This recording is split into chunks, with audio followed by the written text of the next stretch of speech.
is something that a lot of us authors do, which is called borrowing your structure.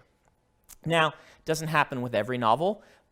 In fact, it doesn't happen with every writer. But a lot of times, books that we write come from us watching a movie, reading a story, hearing about an event, and really liking that genre, that type of story, and saying, man, could I write something like that?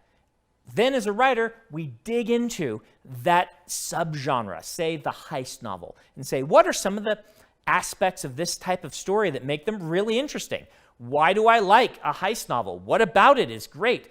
You know what? I really like that heists involve a crew of different people who all have a different speciality who come together and apply their specialized talents to achieving this really difficult goal.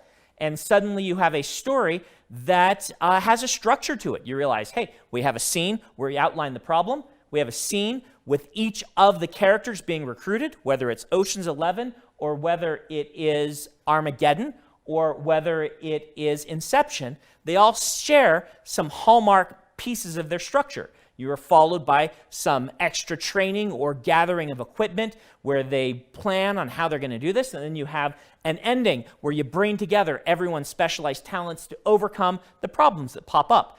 If you have a favorite genre of story or a type of story or even just a movie you've loved, one way to get yourself into writing and kind of maybe have, so to speak, some training wheels on is to go watch that movie and say, all right, can I boil this down to its fundamental structure, then rebuild that structure with a new set of characters and a new problem to solve and a new character arc that is my own. A lot of times this works really well if you transpose the genre. If you say, really love the stories that are told in Regency romances done by Jane Austen. And you say, what if I took this same structure and I made it a Western instead?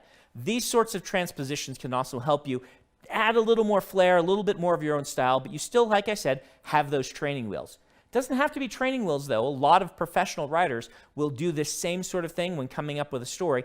They'll look to the successful stories told of this trope in the past and borrow that structure. Do be aware that you shouldn't be enslaved by that structure. You should be able to adapt it to your story, but it really can help, particularly if you're trying to write something in 1 month, to have a structure, an outline already provided.